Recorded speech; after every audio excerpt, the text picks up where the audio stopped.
ल अब यसमा सिधै प्रवेश गरौँ। आज हामी rethinking Nepal beyond degrees to true education अर्थात् शिक्षाको पुनर्विचार सम्बन्धी एउटा निकै चाखलाग्दो सामग्रीको गहिरो विश्लेषण गर्दैछौँ।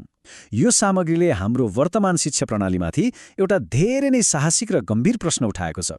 आज हामी केवल सतहमा मात्र हेर्ने छैनौँ, बरु ती जटिल विचारहरूलाई केलाउनेछौँ जसले हाम्रो सिक्ने र सिकाउने तरिकालाई पूर्ण रूपमा चुनौती दिन्छन्।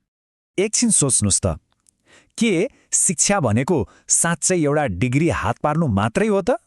यो सामग्रीले ठ्याक्कै यही बिन्दुबाट एउटा कडा प्रश्न गर्छ। यदि पढेर सर्टिफिकेट लिनु र जागिर खानु मात्रै शिक्षा हो भने किन आज हाम्रा यति धेरै पढे लेखेका युवाहरू अझै पनि अलमलमा छन्? किन उनीहरू बेरोजगार, निराश र अरूमाथि निर्भर छन्? यसले त हामीलाई शिक्षा प्रणालीको आधारभूत उद्देश्यमै पुनर्विचार गर्न बाध्य बनाउँछ नि, होइन र? लेखकको स्पष्ट मान्यता के छ भने शिक्षाको मूल उद्देश्य कहिल्यै पनि कारखानामा जस्तो कामदार मात्र उत्पादन गर्नु थिएन। यसको लक्ष्य त समाजका लागि नयाँ कुरा सोच्न सक्ने विचारकहरू, नवप्रवर्तकहरू, सक्षम नेताहरू र जिम्मेवार मानवहरूको निर्माण गर्नु थियो। के हामीले शिक्षालाई एउटा यन्त्रवत प्रक्रिया जस्तो मात्र बनायौँ कि, वा यसले वास्तवमै नयाँ सृजना गर्ने क्षमता भएका मस्तिष्कहरू हुर्काइरहेको छ त? अब पहिलो मुख्य विषयतिर लागौँ, शिक्षालाई हेर्ने समाजको दृष्टिकोण। हाम्रो समाजले बाल्यकालदेखि नै विद्यार्थीमाथि कस्ता अपेक्षाहरू थोपर्छ भन्ने कुरालाई यसले मज्जाले चिरफार गरेको छ। ल हेर्नुस्, यो परम्परागत बाटो हामी सबैलाई थाहा छ। खूब कडा मेहनत गरेर पढ्ने, धेरै अङ्क ल्याउने, एउटा डिग्री लिने र अन्त्यमा एउटा सुरक्षित जागिर खोज्ने। तर स्रोतले यहाँ निकै गम्भीर कुरा उठाएको छ। यो ढाँचाले शिक्षालाई जीवन बुझ्ने माध्यम होइन, मात्र सर्भाइभ गर्ने वा जीवन धान्ने दौडमा सीमित गरिदिएको छ। विद्यार्थीहरूले जीवनको अर्थ खोज्न छोडेर परीक्षामा कसरी पास हुने भन्ने मात्र सोच्न थालेका छन्। यो दौडमा कसलाई के चाहिएको छ त? ध्यान दिएर हेर्नुहोस् है, प्रणालीमा सबैका आफआफ्नै स्वार्थ छन्। अभिभावकलाई जसरी पनि धेरै अङ्क चाहिएको छ, विद्यालयलाई देखाउन नतिजा चाहिएको छ, कलेजलाई सर्टिफिकेट बाँड्नु छ, अनि समाजलाई हैसियत नाप्नु छ। तर यो सबै होल्लामा मुख्य केन्द्रबिन्दु हुनुपर्ने विद्यार्थीको आफ्नो व्यक्तिगत र बौद्धिक विकास चाहिँ कतै हराएको छ। अनि यहाँनिर आउँछ सबैभन्दा गम्भीर प्रश्न, के समाजले कहिल्यै एकछिन रोकिएर यो सोध्छ कि हाम्रा विद्यालयले साँच्चै समस्या समाधान गर्न वा रचनात्मकता सिकाइरहेका छन्? दुर्भाग्यवश यो सामग्री अनुसार यसको उत्तर प्राय छैन भन्ने आउँछ। हामीले धेरै अङ्क ल्याउनुलाई नै सफलता मान्यौँ, तर एउटा असल र सक्षम मानव बन्ने प्रक्रियालाई पुरै व्यवस्था गरिदियौँ।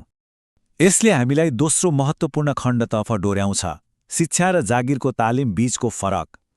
सिर्फ सिक्नु र वास्तविक रूपमा शिक्षित हुनु बीचको बौद्धिक भिन्नता यहाँ प्रष्ट पारिएको छ। यो तुलना साँच्चै नै रोचक छ। पैसा कमाउन वा कुनै काम गर्नका लागि त तालिम भए पुग्छ। जस्तै मेकानिक्स वा इलेक्ट्रिसियनले अभ्यास गरेर काम सिक्छन्। तर लेखकको तटस्थ धारणा के छ भने वास्तविक शिक्षा भनेको त्योभन्दा धेरै गहिरो कुरा हो। शिक्षाले सम्पूर्ण व्यक्तिको रूपान्तरण गर्छ। यसले केवल सिप मात्र दिँदैन, मानवता प्रवर्धन गर्छ र आफ्नो समाज अनि प्रकृतिको संरक्षण गर्न सिकाउँछ। त्यसैले एउटा साँच्चै शिक्षित व्यक्तिमा यी विशिष्ट गुणहरू हुनैपर्छ भन्ने पाठको तर्क छ। ती हुन् अनुशासन, नैतिकता, समालोचनात्मक सोच र अरूप्रतिको सम्मान। यदि यी गुणहरू छैनन् भने हामीले पाएको कुरा शिक्षा होइन, केवल तालिम मात्र हो। एउटा शिक्षित मानिसले कहिल्यै भेदभाव गर्दैन, बरु उसले सक्रिय रूपमा आफ्नो संस्कृति र वातावरणको रक्षा गर्छ। अब लागौँ तेस्रो विषयतिर, जहाँ हाम्रो वर्तमान प्रणालीका कमजोरीहरूको कुरा गरिएको छ। लेखकले नेपालको वर्तमान अवस्थालाई एउटा अत्यन्तै पीडादायी यथार्थको रूपमा प्रस्तुत गरेका छन्। यो प्रश्नले जो कोहीलाई पनि झस्काउँछ, के हामीले साँच्चै वैज्ञानिक वा स्टार्टअप संस्थापकहरू जन्माइरहेका छौँ कि देश छाडेर विदेशिन तयार कामदारहरू मात्र? हजारौं विद्यार्थीहरू अहिले केवल कसरी विदेश जाने र जिन्दगी धान्ने भन्ने एउटै मात्र उद्देश्य राखेर पढिरहेका छन् भन्ने गम्भीर चिन्ता यहाँ व्यक्त गरिएको छ। तर यहाँनिर बुझ्नै पर्ने सबैभन्दा महत्त्वपूर्ण कुरा के हो भने समस्या हाम्रा विद्यार्थीमा पटक्कै होइन। लेखकको अवलोकन अनुसार जब तीनै नेपाली विद्यार्थीहरू विदेशका उन्नत टोलीहरूसँग काम गर्छन् नि, उनीहरूले अचम्मै लाग्दो उत्कृष्ट प्रदर्शन गर्छन्। उनीहरू त्यहाँका अनुसन्धानकर्ताहरूसँग मिलेर गजबका काम गरिरहेका हुन्छन्। यसको सिधा अर्थ हो खोट विद्यार्थीको क्षमतामा होइन, हाम्रै आन्तरिक संरचना र प्रणालीमा छ। यसै सन्दर्भमा चौथो खण्डमा विकसित देश र हाम्रो वर्तमान शैक्षिक ढाँचा बीचको तुलनात्मक विश्लेषण गरिएको छ। आउनुहोस् हेरौँ कसरी यी दुई मोडलहरू फरक छन्। भिन्नता एकदमै प्रष्ट छ। विकसित मोडेलहरूमा विद्यार्थीलाई धेरैभन्दा धेरै प्रश्न गर्न, नयाँ कुरा परीक्षण गर्न र असफलताबाट सिक्न हौसला दिइन्छ। तर हाम्रो वर्तमान प्रणालीले के गर्छ? अझै पनि प्रश्न गर्दा हप्काउने, रटेर कण्ठ गर्न लगाउने र रचनात्मकतालाई वास्तै नगर्ने प्रवृत्ति छ। एउटा प्रणालीले स्वतन्त्र रूपमा सोच्न सिकाउँछ भने अर्कोले परीक्षामा जसरी पनि पास हुन मात्रै सिकाउँछ। अनि यसको नतिजा के हुन्छ त? डिग्री हातमा परेपछिको ठूलो खाड्डो। लेखक तर्क गर्छन् कि यस प्रणालीगत विफलताका कारण स्नातक सकेका धेरैजसो युवाहरूसँग सर्टिफिकेट त हुन्छ, तर जीवनका लागि चाहिने व्यावहारिक सिपहरू हुँदैनन्। जस्तै प्रभावकारी कुराकानी गर्ने सिप, वास्तविक जीवनका समस्या सुल्झाउने तरिका वा नयाँ अवसरहरू आफै सिर्जना गर्ने ज्ञान। उनीहरूलाई यी कुराहरू सिकाइएकै हुँदैन। तर चिन्ता मात्रै गरेर त भएन नि।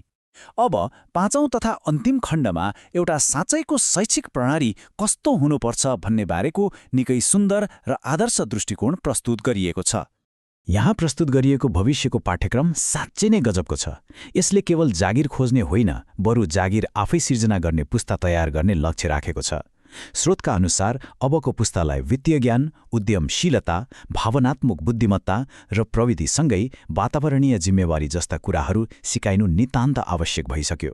एकपटक कल्पना गर्नुस् त, यस्ता विद्यालयहरू जहाँ विद्यार्थीहरू केवल किताबका उत्तरहरू कण्ठ गरेर बस्दैनन्, बरु विद्यालयमै नयाँ स्टार्टअपहरू, आविष्कारहरू र समाजका समस्याहरूको वास्तविक समाधान निर्माण गर्छन्। हो, स्रोतले स्पष्ट रूपमा सम्पूर्ण प्रणाली, शिक्षकदेखि नीति निर्मातासम्मलाई एउटा राम्रो समाज बनाउन सक्ने मानव तयार गर्नका लागि पूर्ण रूपान्तरणको आह्वान गरेको छ। र अन्तमा यो पुरै विश्लेषणलाई समेट्ने स्रोतको यो एउटा अत्यन्तै शक्तिशाली भनाइ, एउटा डिग्रीले जागिर दिन सक्छ, तर वास्तविक शिक्षाले राष्ट्र परिवर्तन गर्न सक्छ। साँच्चै नै मनन योग्य कुरा होइन त? के हामी हाम्रो शिक्षा प्रणालीलाई राष्ट्र निर्माणको साँचो साधन बनाउन तयार छौँ त? यो गम्भीर प्रश्न तपाईँका लागि छोड्दै आजको यो विश्लेषण हामी यहीँ बिट मार्छौँ। यसबारे अझै गहिरिएर सोच्नुहोला।